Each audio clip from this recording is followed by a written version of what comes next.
Ich habe komplett unterschätzt, was ein Start in Rot bedeutet, beziehungsweise wie abgefahren einfach alles um dieses Rennen herum ist und dann natürlich nochmal das Rennen insbesondere. Ja, es war einfach etwas, was ich noch nie vorher erlebt habe. Deswegen konnte ich es mir, glaube ich, auch nicht vorstellen. Und es war ja eine richtig krasse Erfahrung. Es war richtig cool. Es hat mich mega motiviert, einfach so viele sportverrückte Menschen zu sehen. Vor allem zu sehen, wie viele Menschen da hinkommen, auch am Renntag, um uns Athleten einfach nach vorne zu peitschen und da gleichzeitig voll die Party am Rand für sich selbst eigentlich auch haben. Das war was Besonderes und ja, es hat mich schon wirklich auch mit so einem nagenden Gefühl zurückgelassen, einfach dort nicht richtig den absolut geilste Performance abzuliefern. Ja, es ist schwer, wirklich, ja, es waren mehrere Dinge, denke ich, die dazu geführt haben, dass ich nicht meinen besten Tag in Rot hatte. Natürlich haben wir im Vorfeld alles versucht, um genau das möglich zu machen. Und häufig wird es dann ja erst rückblickend auch so richtig klar, wo vielleicht die Fehler versteckt lagen. Wie gesagt, eine Sache, die ich eben unterschätzt habe, ist, wie viel los ist in Rot, wie viel das auch ja, von mir als Athletin abverlangt. Also Termine, viele Menschen treffen. Da muss man einfach gut auf sich aufpassen, dass man eben nicht zu viel Energie raushaut, schon Tage vor dem Rennen. Eigentlich sind die ja dafür da, dass man jeden Tag ein bisschen mehr aufs Konto einzahlt, damit man dann am Renntag alles rausballern kann.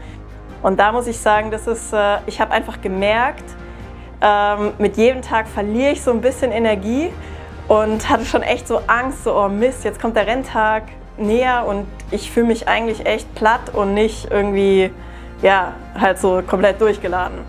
Das war jetzt der eine Punkt. Und das andere war aber auch, dass uns, glaube ich, einmal in der Vorbereitung rückblickend ein paar Fehler unterlaufen sind. Also dass vor allem meine Radform nicht da war, wo sie hätte sein sollen, können. Also ich glaube, da haben wir uns vielleicht ein Stück weit zu sehr auf eine krasse Laufperformance so vorbereitet. Und ich glaube tatsächlich, dass ein Learning, was wir einfach haben, ist, dass meine Laufperformance maßgeblich mit meiner Radform zusammenhängt. Und das heißt, wenn wir eine richtig krasse Radform haben, kommt die Laufperformance eigentlich. Und ja, am Ende sind sogar so Sachen passiert, wie ich bin ein neues Fahrrad gefahren und habe mich einfach komisch gefühlt auf dem Fahrrad die ganze Zeit, obwohl es so geil aussah. Hat irgendwas nicht gepasst. Also ich habe einfach eigentlich gute Leistung getreten, aber es kam halt einfach die Geschwindigkeit nicht bei rum. Da haben wir dann zum Beispiel festgestellt, dass wir einfach mal einen Zentimeter Unterschied in den Griff oder in meinem Cockpit in der Montage hatten. Also da ist uns einfach so Kleinigkeiten durch die Lappen gegangen. Und das ist natürlich super ärgerlich für ein Jahreshighlight. Ja, da sind wir natürlich ehrgeizig genug, dass wir daraus lernen, das besser machen wollen. Und deswegen muss ich unbedingt wieder in Rot an den Start gehen.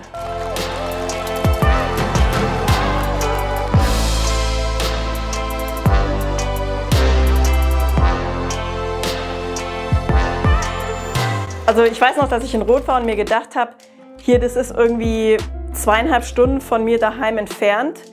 Das ist das krasseste Rennerlebnis, was man als Athlet haben kann. Das findet im eigenen Land statt.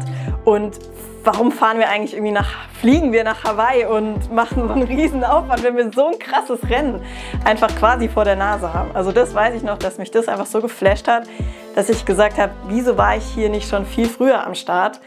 Und ja, gerade mit der Stunden, die alle Athletinnen ja durch Daniela Ryf bekommen haben 2023, wie irgendwie Triathlon geht, war es natürlich schon für mich so, dass ich dachte, okay, ich muss hier nochmal an den Start gehen und einfach ja, noch besser performen. Also es war mir fast ein bisschen peinlich, irgendwann zu sehen, so 20 Minuten Rückstand. Ich dachte, das kann einfach nicht sein. Von daher, aktuell weiß ich nicht, wer in Rot am Start sein wird. Es ist natürlich jetzt dieses Jahr eben sehr viel Auswahl da an Rennen, aber ich hoffe natürlich, dass die entsprechenden Damen wieder antreten Und keine Ahnung, ob jemals irgendeine Frau diese Zeit von Daniela wieder einstellen kann. Aber ich glaube eben doch, dass gerade bei mir Schwimmen, Radfahren, Laufen auf jeden Fall noch was geht. Und dann hoffe ich eben, dass ich durch die geile Stimmung in Rot da ja, ein bisschen besser performen kann. Ich glaube, so eine Jahresplanung ist ganz viel damit verbunden, wie weit läuft eine gute Energie durch ein Jahr davon. Und dann gibt es so ein Thema wie kann ich ein Jahr so aufsetzen, dass es tatsächlich auch realistisch in realistischen Trainingssteps aufgebaut ist. So. Und nach dem, sag ich mal, dritten Platz, mit dem Laura letztes Jahr aus Rot weggefahren ist, begannen bei uns eigentlich so die Sachen, oh, das hätten wir besser machen können, das hätten wir besser machen können, das hätten wir besser machen können. Und das haben wir für uns sehr genau rausgestellt. Und damit war auch der Wunsch dann verbunden, halt wieder nach Rot zu gehen. So. Und wir saßen Anfang des Jahres da und ich glaube, der abgefahrenste Luxus, der uns im Triathlon gerade passiert ist, dass wir eine Auswahl haben.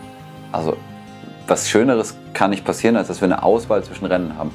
Und dann ist aus den Abwägungen heraus die Entscheidung für Rot gefallen und Rot ist auch ein Stück weit ein Heimrennen, also es ist halt auch immer mega cool, eine der deutschen Langdistanzen zu machen, ja.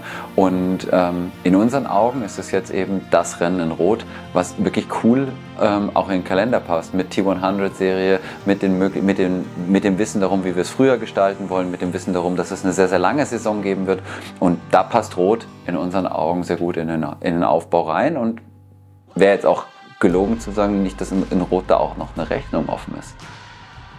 Also ganz klar, es ist spannend, quasi nur auf einen Punkt zu gehen, aber exponentiell steigt damit auch das Risiko, dass Dinge halt im Prinzip vielleicht nicht ganz so nach dem Plan laufen, in meinen Augen. Ich glaube, ich habe mich insofern durchgesetzt, dass ich gesagt habe, 2024 möchte ich keine 3 Langdistanzen mehr im Jahresplan haben. Das hatten wir letztes Jahr. Und jetzt ist der Teil mit Rot. Wir wissen sehr genau, dass Laura sich sehr, sehr gut von Langstrecken erholen kann. Wir haben das so geplant, dass der Juli dementsprechend dann relativ moderat durchmarschieren kann. Wir haben im August ein langes Trainingslager, sodass es dann alles für Nizza so dahin geht. Also das passt für uns in unsere Jahresdramaturgie sehr, sehr gut rein.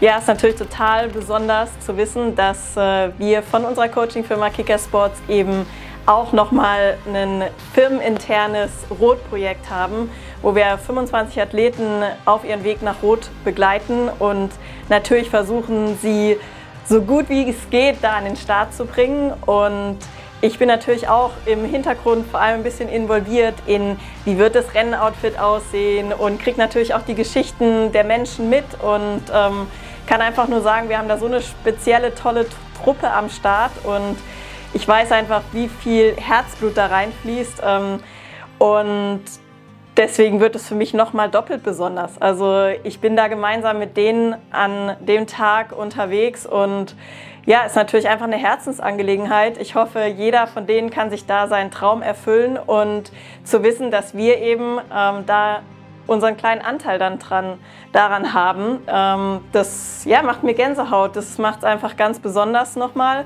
Und wir werden natürlich auch wieder auf der Messe vertreten sein und haben da auch ganz viele tolle Ideen und vielleicht Produkte, die wir eben mit euch da draußen teilen wollen und hoffen, dass ihr uns genauso zahlreich besuchen kommt wie im letzten Jahr.